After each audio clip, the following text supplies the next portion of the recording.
नमो जिनाणम जिये भयाणम। नमो जिनाणम जिये भयाणम। हमने निर्ग्रंथ प्रवचन की 22 गाथा पूरी कर लिए हैं। कर्म निरूपण। आज हम 23वीं गाथा का विवेचन करेंगे। संसार मावण परसस अट्ठा सहारण जंग जा करे कम कम सस ते तस हुए काले ना बंदवा बंद वयं गोविंदी। अन्व्यात ए हिंद्रभूति संसार मावण। संसार के प्रपंच में फंसा हुआ आत्मा परस दूसरों के अट्ठा लिए चा तथा सहाराणं सब और पर के लिए जंग जो कमं कर्म करे ही करता है। तस उस कम्मस कर्म के वे काले भोगते समय ते वे बंधवा कौटुंबिक जन बंधवयंग बंधुत्व जन को ना नहीं उविनती प्राप्त होते हैं। भावार्थ, हे गौतम, संसारी आत्मा ने दूसरों के तथा अपने लिए जो दुष्ट कर्म उपार्जित किए हुए हैं, कर्म जब उसके फल स्वरूप में आएंगे, उस समय जिन बंधु बांधवों और मित्रों के लिए तथा स्वतः के लिए वे दुष्कर्म किए थे, वे कोई भी आकर पाप के फल भोगने में सम्मिलित नहीं होंगे। यानी हमने जैसे कर्म किए हैं, हमें ही भोगने पड़ेंगे, दूसरा हमारा कोई भी सहायक नहीं होगा। न तस दुखम विभयंती नाइयो न मितवग न सुहा न बंदवा इको संयंग पचनु होई दुखं सत्तारमेव अनुजाई कम। अन्व्यास ए हिंद्रभूति तस्व उस पाप कर्म करने वाले के दुखम दुख को नाइयो स्वजन वगैरह भी ना नहीं विवेहंती विभाजित कर सकते हैं, यानी बंटवारा कर सकते हैं।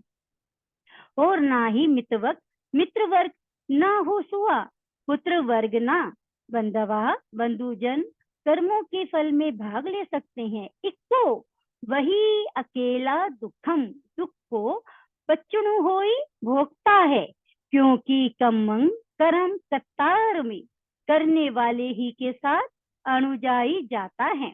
भावार्थ, ए गौतम, किए हुए कर्मों का जब उदय होता है, उस समय ज्ञाति जन मित्र लोग पुत्र वर्ग बंधु जन आदि कोई भी उसमें हिस्सा नहीं बांटते। जिस आत्मा ने कर्म किए हैं, वही आत्मा अकेला उसका फल भोगता है। यहाँ से मरने पर किए हुए कर्म करने वाले के साथ ही जाते हैं।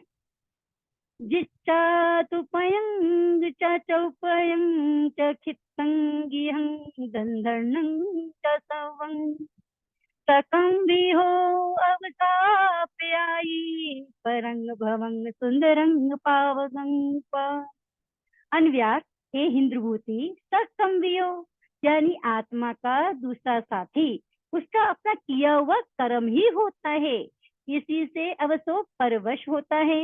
यह जीव सवंग सब दुपहे स्त्री पुत्र दास दासी आदि चा और चौपयंग हाथी घोड़े आदि चा और खितंग खेत और वगैरह गेहं घर धन रुपया पैसा सिक्का वगैरह धनंग अन्न वगैरह को चिच्चा यानी छोड़कर सुंदरम स्वर्गाति उत्तम व अथवा पावगंग नरकाति अधम ऐसे परभवंग परभव को प्या ही जाता है। चिच्चा मतलब छोड़कर, ये अर्धमागधी का संक्री प्रत्यय है, तो छोड़कर। भावार्थ, हे गौतम, स्वकृत कर्मों के अधीन होकर यह आत्मा स्त्री पुत्र हाथी घोड़े खेत घर रुपया पैसा धान्य चांदी स्वर्ण आदि सभी को मृत्यु की गोद में छोड़कर जैसे ही शुभ शुभ कर्म किए होते हैं, उनके अनुसार ही स्वर्ग तथा नरक में जाकर उत्पन्न होते हैं। जहाँ य अंडप पवहा बलाका अंडंग पलाक भवं जहाँ या तेमेव मोहायणं पुतना मोहं च तणहायणं वयन्ति। अन्व्यास, ये इंद्रभूति, क्या यह जैसे अंडप भवा, अंडे से बगुली उत्पन्न हुई, और यह जैसे पलाक भवम, बगुली से अंडा उत्पन्न हुआ, एमें इसी प्रकार से खू निश्चय ही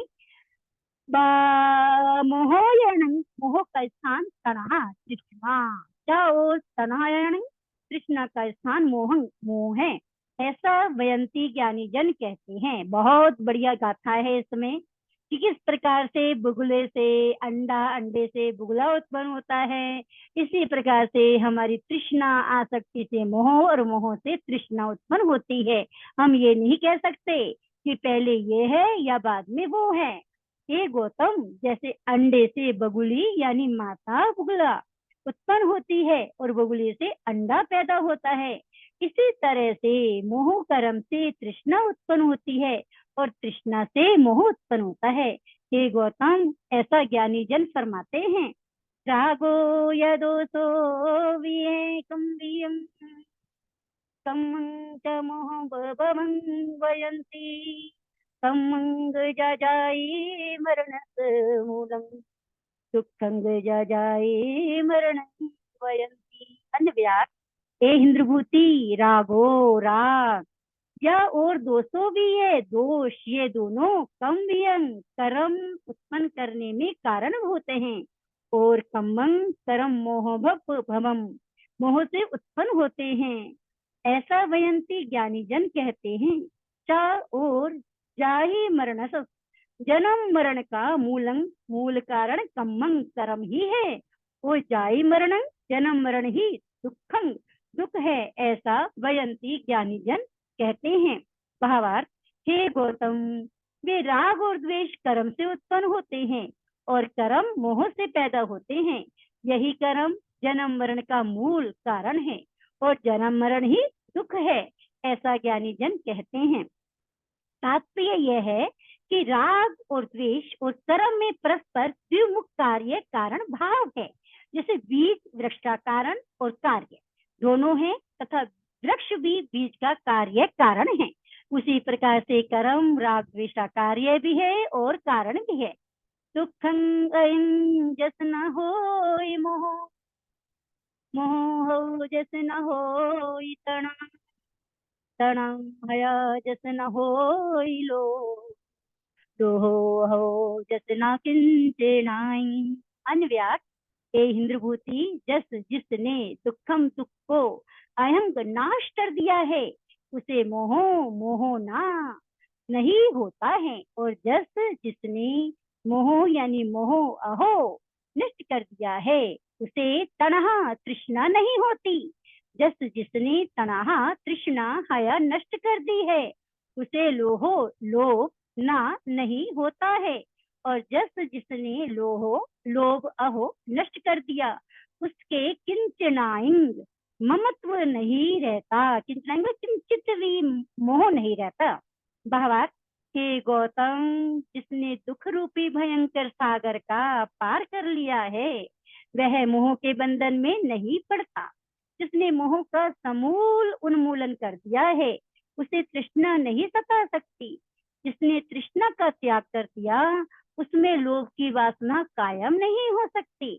निर्लोभता के कारण वह अपने को अकिंचन होने की पात्रता प्राप्त कर सकता है। इति द्वितीय अध्यायः समाप्तम्। आज हमारे 2 अध्याय संपूर्ण हो गए हैं। कल हम तृतीय अध्याय शुरू करेंगे। जय गुरुदेव, जय महावीर, जय प्रेम सुख, जय गुरुनाथ मैया, मतीन वंदामी।